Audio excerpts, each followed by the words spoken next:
My friend, look around you. Can you feel it? The weight of this place. The sheer gravity of history contained within these walls. For centuries, this very chamber has been the heart of our nation, the stage upon which the grand drama of liberty and power has played out. And at the center of it all, a single document, a cornerstone of our freedoms, the Bill of Rights of 1689. It's more than just old words on parchment. It is a declaration, a promise forged in the fires of revolution. After the turmoil of the Glorious Revolution, which saw King James II flee and William and Mary invited to take the throne, Parliament knew things had to change. They needed to ensure that no monarch could ever again abuse their power as the Stuarts had. So, they drew up this list of rights and liberties, a contract between the crown and the people. Let's start with the very first articles. They declared that the pretended power of suspending laws or the execution of laws by regal authority without the consent of Parliament is illegal, and likewise, that the pretended power of dispensing with laws, as it hath been assumed and exercised of late, is illegal. What does that truly mean? It's a direct response to King James II. He had a habit of simply ignoring laws he didn't like, especially those that limited the power of Catholics. He'd use his royal prerogative to suspend them, effectively placing himself above the law passed by Parliament. Imagine a king deciding on a whim which laws apply and which don't. This clause put a stop to that. It established a fundamental principle. The monarch is not above the law. The law, as made by Parliament, is supreme. Then we have this, that levying money for or to the use of the crown by pretense of prerogative, without grant of Parliament for a longer time, or in other manner than the same is or shall be granted, is illegal. This is all about the power of the purse. Kings, particularly Charles I, had tried to raise taxes without Parliament's consent. Think of the infamous ship money tax. It caused immense conflict and was a major cause of the Civil War. This clause is a powerful check. It says the monarch cannot simply demand money from the people. All taxes must be approved by their representatives here, in Parliament. It ensures the government can't just take your money without your consent, given through your elected MPs. It's the foundation of no taxation without representation. And here's a crucial one for the rights of the individual, that it is the right of the subjects to petition the king, and all commitments and prosecutions for such petitioning are illegal. Remember the case of the 7 bishops. They had petitioned King James II, asking him to reconsider his policy on religious tolerance. For this, he had them arrested and tried for seditious libel. It was an outrageous abuse of power. This clause guarantees every citizen the right to complain to the government, to petition for change, without fear of being thrown in prison for it. It's the bedrock of our right to protest and to hold power to account. Now, consider this, that the raising or keeping of a standing army within the kingdom in time of peace, unless it be with consent of Parliament, is against law. People were deeply suspicious of standing armies. They saw them as a tool of royal tyranny, an instrument the king could use to impose his will by force, bypassing Parliament entirely. James II had significantly expanded the army and used it to intimidate his opponents. This provision ensures that the military is under the control of Parliament, not the personal force of the monarch. It prevents the ruler from using soldiers against their own people.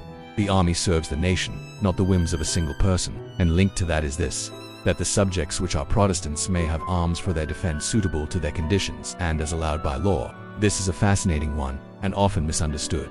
It's a direct reaction to James II, who had been disarming Protestants while favoring Catholics. This wasn't about an unlimited right for everyone to carry any weapon they wanted.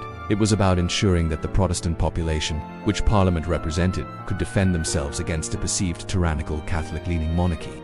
It was a security measure, a guarantee that the people could resist oppression if necessary, all framed within the context of the religious and political struggles of the time. Let's move on to the integrity of this very institution. That election of members of Parliament ought to be free. Simple words, but profound in their meaning. The Stuart kings had frequently interfered in elections. They would pressure constituencies to elect a certain candidate, use bribes or manipulate charters to ensure a compliant Parliament. This clause was an attempt to stop that. It asserts that the choice of who sits in this house belongs to the electors, not the crown. The ideal of free and fair elections, a cornerstone of any democracy, finds one of its earliest and clearest expressions right here. And for those elected there is this, that the freedom of speech and debates or proceedings in Parliament ought not to be impeached or questioned in any court or place out of Parliament. This is parliamentary privilege. It means that members of Parliament can speak freely and debate any issue within these walls without fear of being sued or prosecuted by the king or anyone else. Charles I had famously entered this very chamber to arrest 5 members for their words and actions. This clause makes that impossible. It ensures that this house can be a place of robust, fearless debate, where representatives can challenge the government and speak truth to power without personal risk. The bill also addressed the justice system, that excessive bail ought not to be required, nor excessive fines imposed, nor cruel and unusual punishments inflicted. This is language you'll recognize, as it was directly adopted by the United States Constitution. It was a response to the brutal political and religious persecutions of the era. Judges, loyal to the king, would impose impossibly high bail to keep people locked up, levy ruinous fines to bankrupt them, and use punishments like whipping, branding, or the pillory for political dissent. This clause aims to create a justice system that is fair and humane, where the punishment fits the crime and is not used as a tool of political oppression. Finally, the bill concludes with a series of practical resolutions, culminating in the offer of the crown to William and Mary, who accepted along with the conditions laid out. And so, the contract was sealed. This document fundamentally reshaped the English constitution. It marks the end of the divine right of kings and the beginning of a constitutional monarchy where the monarch reigns, but Parliament governs. It wasn't a perfect document. It didn't create a full democracy, far from it. The right to vote was still incredibly limited, and many of these rights were initially seen as applying mainly to the property-owning classes, but its importance cannot be overstated. It laid the foundation. It established principles that would echo through the centuries and across the globe. The ideas of parliamentary sovereignty, of the rule of law, of individual rights, and of government by consent, they are all woven into the fabric of this Bill of Rights. Every time a government is held to account, every time a citizen peacefully protests, every time a free election is held, we are living out the legacy of the decisions made in this room over 300 years ago. This wasn't just a Bill of Rights for England in 1689, it was a blueprint for liberty, a declaration that power must have limits, and that the rights of the people must be defended. And that is a lesson that is as vital today as it has ever been.